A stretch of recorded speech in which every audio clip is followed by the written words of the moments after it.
Hey, good morning.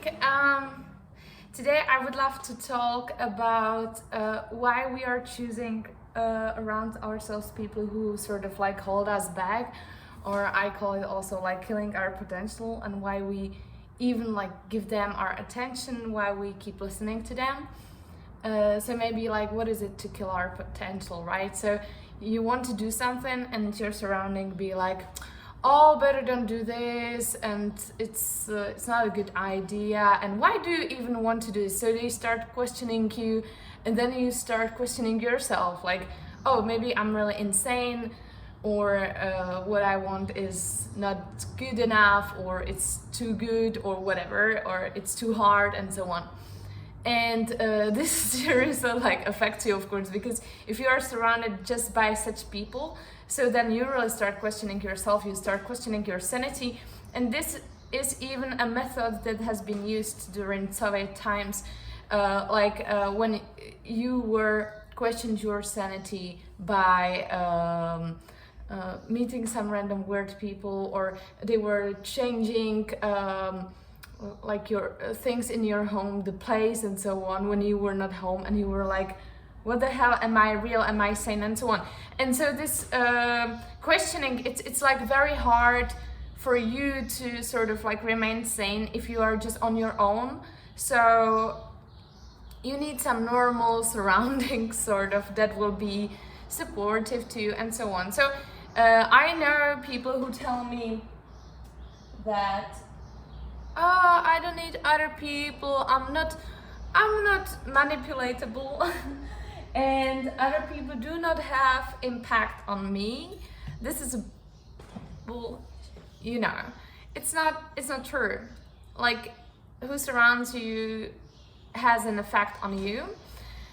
And the same comes even with this, unchosen surroundings. So when you live in the environment that in general is like judgmental and envious and so on, and everyone be like sad and angry and so on, and it has an effect on you. It's like it has, even like if it's just a cashier, the average cashier, if they are like unhelpful and so on. So everyone gets like this. And so the more I travel, the more I see that every country has its own like cultural sort of trauma, and it's a bit funny to observe. But yeah, there are really places on earth when the average is just very nice and helpful, and it's good. It's like, it's a norm. It's a norm to help people. So for example, here I live in Georgia, so here on the street I have this small talk still with neighbors on the street, despite in the capital you have like 1.5 million people, right? And so this is funny because you can just talk to people on the street or on the bus stop. And when I first arrived, I was so shocked because from Europe, I realized now how much Europeans be much colder. So when someone approaches you on the street, you're like scared that they want to steal something from you. So the first reaction be actually, avoidant.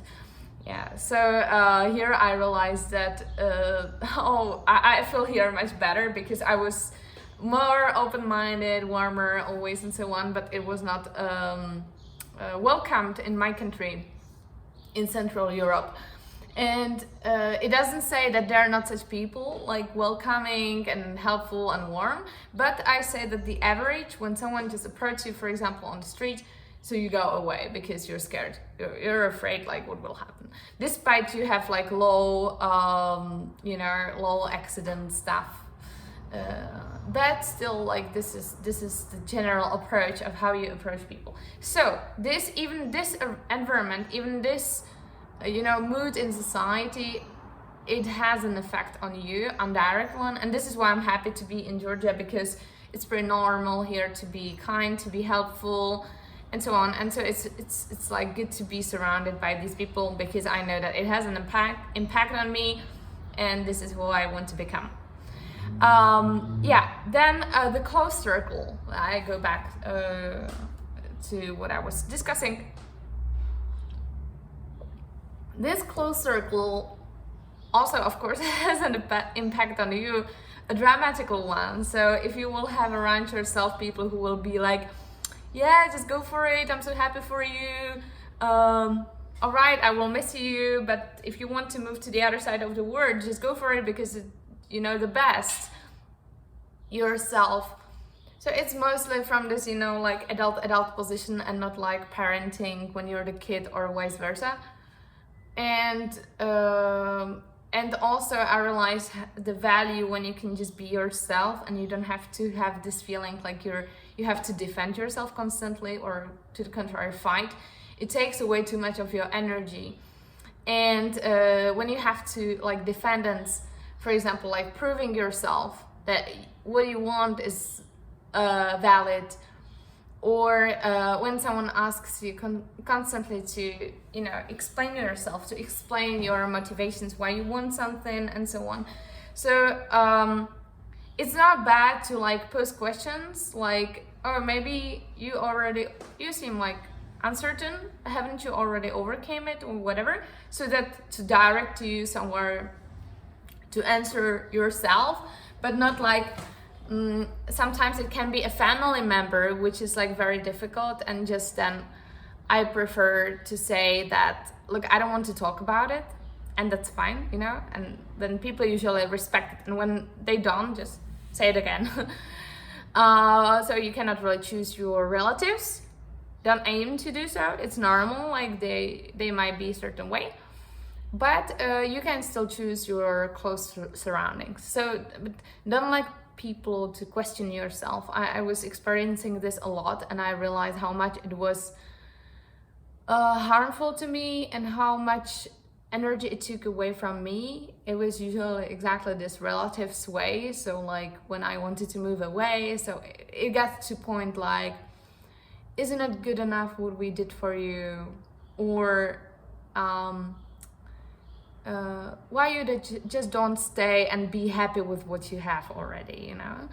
And what I had when I was like 25, you know, come on, like I think that I can just still get something more, and I have a life ahead, so why should I hold myself back? Yeah. And okay, and here we go to the idea that we want to sort of like follow what we want, right? So we want to be who we want to be. We want to stand out a bit, or we will have to stand out if we really want to pursue what we want to. So the idea is that you are sort of like, you know, individual, and you have your own individual dreams, you have your own individual aims, whatever wishes. Some of them might be given by your parents, and maybe you're unconsciously just following the desires of them, which might be, it's hard, you know, it's hard to realize, and then to actually detach from it. So you can live your life, and not life of your parents, or life that other people want to. And then it's hard to distinguish like what actually, when you are actually still following the cultural or family needs or desires, and when you are really following what you want to.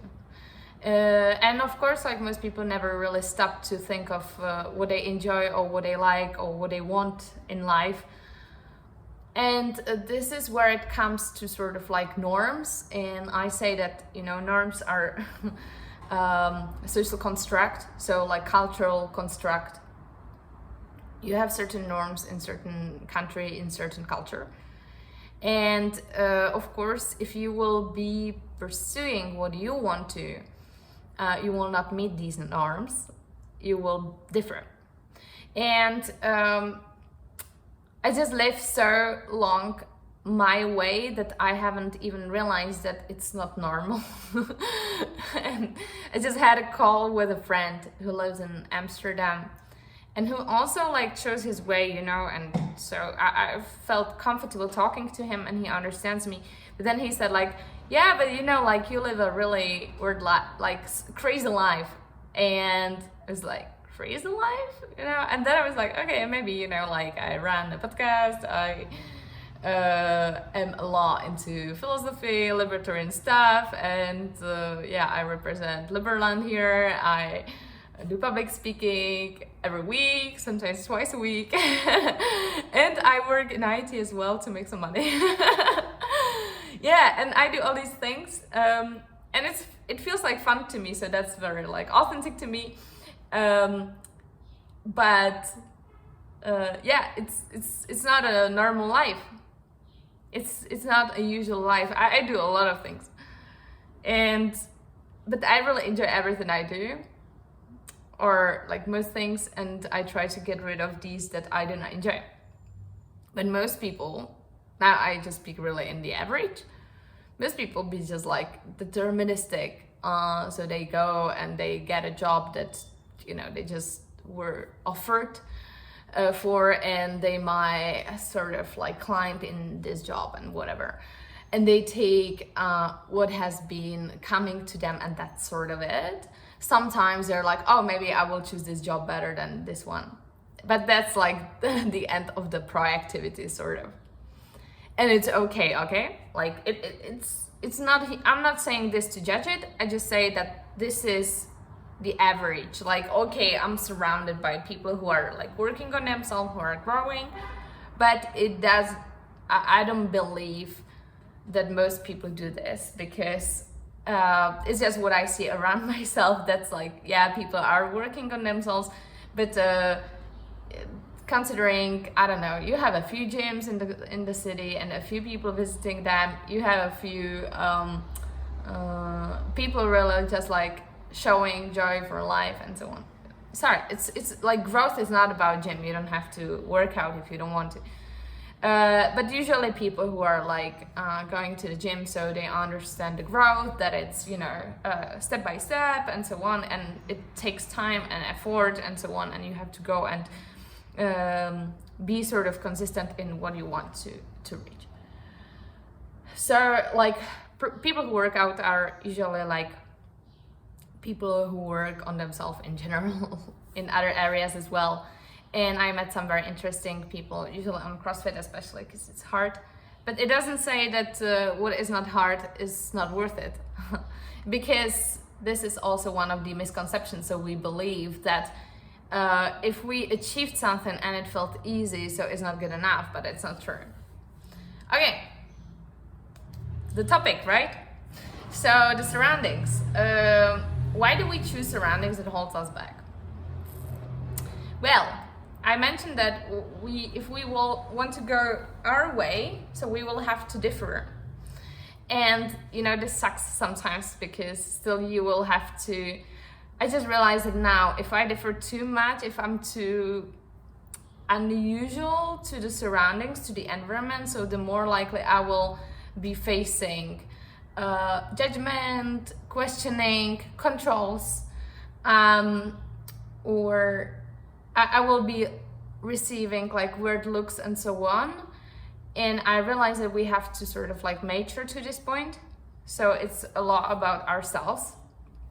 We need to be like, okay, I'm really ready for this. I'm ready for the judgment. I'm ready for the negativity, for the negative comments and so on.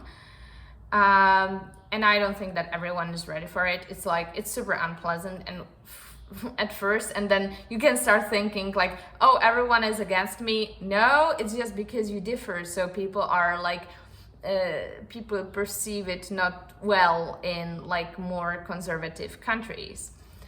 Because I understand, like, if you want to differ and if you don't want any judgment, I guess, then just, go to like New York or so, because there everyone differs. It's like just based on differentiation. And that's fine, but just if you want to be different in a surrounding that is not much different, you will bear certain consequences. So what you can do, of course, you can just relocate to a country where you will be the norm. This is a good thing to do totally, so that you would stop feeling like you have to defend yourself constantly. Or be ready just to stand for yourself, so that it will be sometimes maybe hard or difficult or, more drag than usual.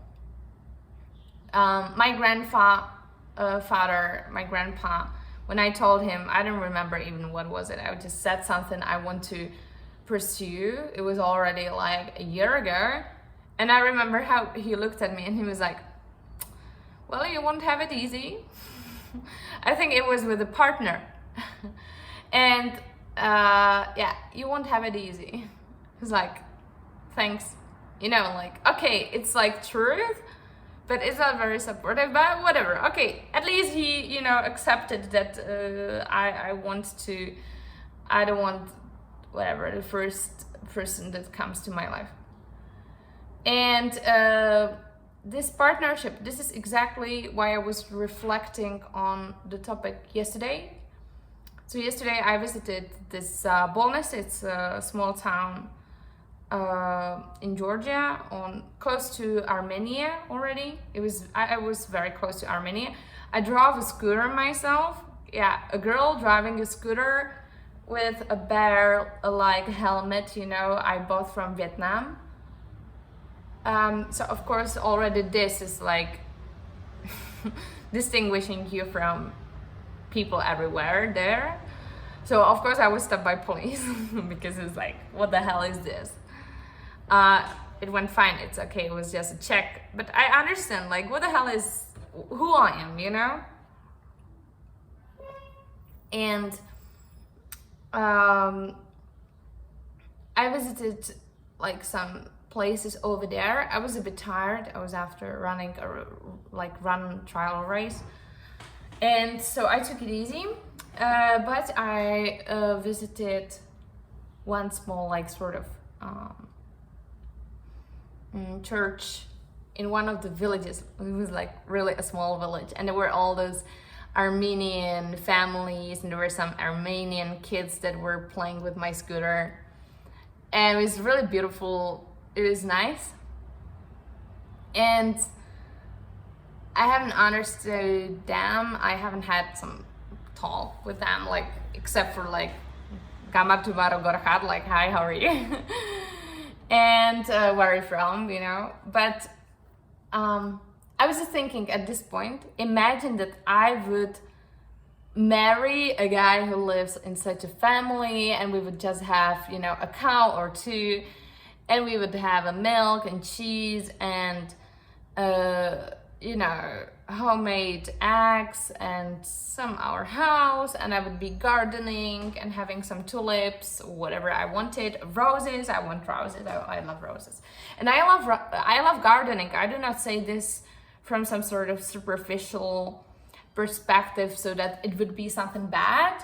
I think it's beautiful. I think it's amazing, but you know, 2 weeks ago, I applied for Forbes 30 Under 30, and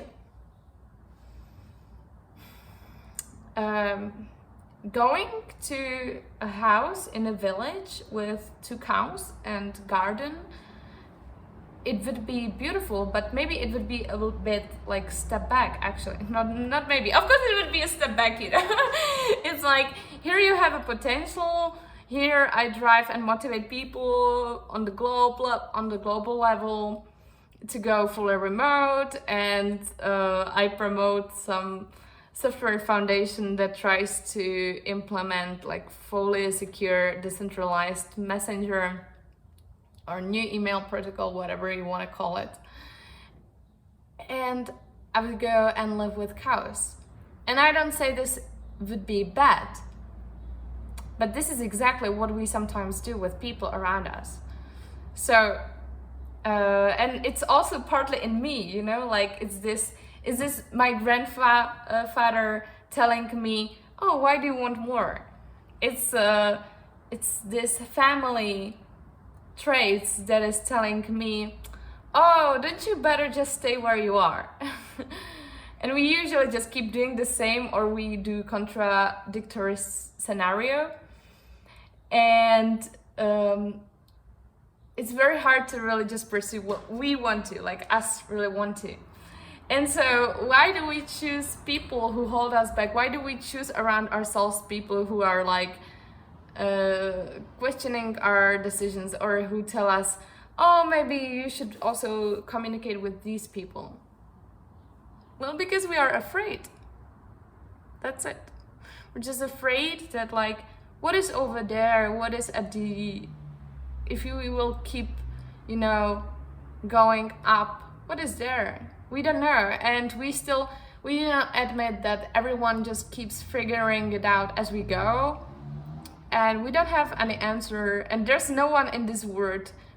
We are grown up, you know, there's no one who has the answer for everything, who is here to tell us like what to do or so on. So yeah, we will have to figure it out ourselves. And this is just so, it's of course it's fearful. And then I understood that it's normal, you know, like we will have some sort of fear all along the way. We will be afraid all our life. So we just have to face it. And so maybe the only people who really succeeded were those who accepted this sort of like fear and who just went into it and were just like, okay, this will be fun. Let's explore, let's be curious, let's see what we can get, what we can do. Or of course you have people who just like self-control themselves into being successful, but then you usually just suppress really yourself and what do you want? So you just pursue something to prove something, but it's not really a way to go. And why I was thinking about this, because I mentioned that I went running this trail run. It was like 12 kilometers with 550 meters elevation. I still cannot properly move. But it was amazing. I'm happy I did it. But when I went there, I was like, why am I doing it? I can just go running, you know? I don't have to finish something in my bucket list or so. And I went running, and my assistant actually signed me up, and she's amazing. She's really lovely, and she wants, you know, she knows that I like trying out new things and different things and so on. But she was like, you know, I think that you should also spend some time with some other communities than yours. So what are the currently like people who are around me, be some founders, CEO, investors, or I don't know, some startup just people, or driven entrepreneurs, or blockchain people, a lot, libertarians. So like these kind of people be now around me. And of course it's very difficult when I do libertarian stuff during the day, or my stuff during the day simply, and then in the evening you go out and you again talk about libertarian philosophy at night, and you're like, this is not what you want. True, okay. And now I started also having some small talks with some random people, like, you know, friends of a friend. So I talk now sometimes about like walnut fields. That's cool, you know. I'm actually curious about to listen to this. Yeah, so you know, what do you talk at night about? And so my assistant, she was like proactive. She's like, oh, maybe you could get to know some like runners, and just like runners. And when I was now at this race, I was like, oh my god. I know that there are some like normal people like me, but I saw how people there were mostly like overwhelmed with this race, and were taking it very seriously and so on, and were very tense about this, about running, about the race and so on. And I thought like, oh, I don't want this, you know. This is like, everyone had this, you know, like yellow and pink shiny t-shirts. And I thought, what am I doing here? Why? Because it's not my surroundings. It's just not, this is not for me. It's not what I want. It's not just working for me, really. Like, but then of course there were some people whom I saw that they're like easygoing, that just like went to have fun and so on, of course. But then you're actually searching in, you know, like a big field with thousands of potatoes, and you have to find some particular potato, and you will, search for long. And so these people most likely will not understand my pro-liberty approach. Like if I will come to them randomly and will say, yeah, so I'm pro-freedom and I promote libertarian philosophy and I rethink status quo or whatever, and I do now I will have some philosophical speech. So like the highest probability, of course, is that the person will be like, okay, I'm a taxi driver. It's fine to be a taxi driver, but a taxi driver will not understand me. And so then I actually I will have to prove myself, I will have to explain myself, and so on. Oh my God, I'm just speaking about this and I feel how much energy it takes away from me. No, I don't want this. I just don't want this. This is not what I want. And so I texted her yesterday because I was driving then home, and I was thinking about this for like 2 hours of driving in the rain. I was like, damn, should we really aim just to have some different surroundings or not?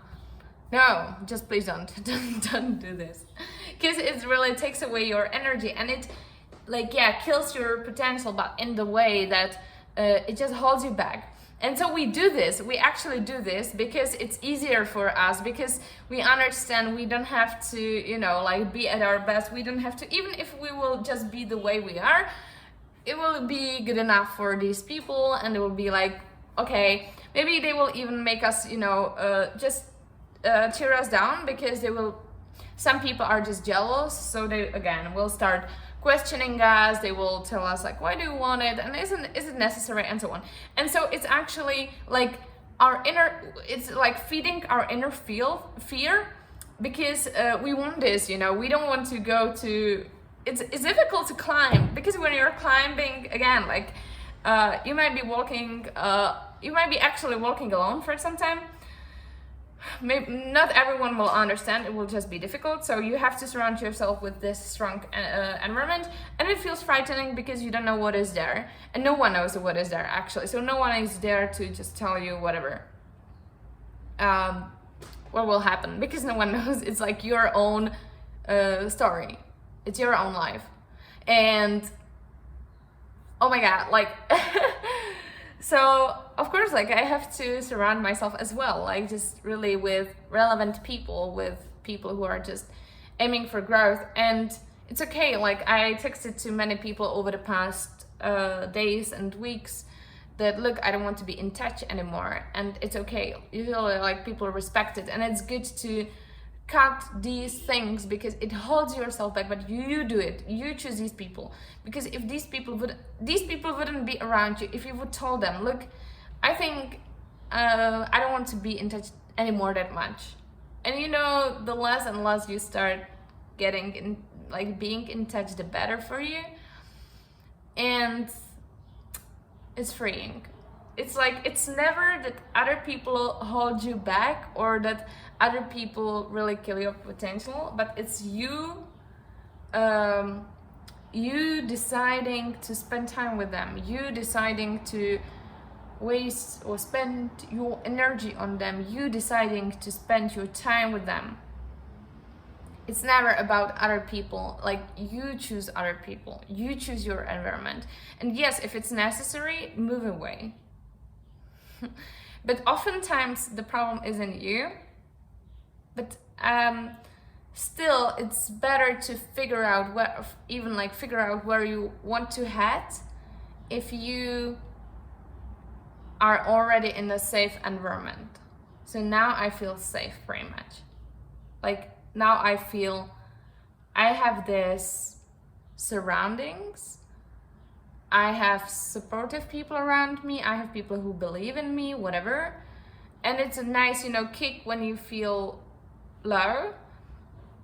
And I feel like accepted here in the society, especially by people, just for how they feel around me. And this is very important, so that I don't have to, I don't have to come and say, hey, I do all these things. No, I can just be, and people will accept me. And so I try more to be. And I try also more to be surrounded by people who are like-minded. Yeah, it's working.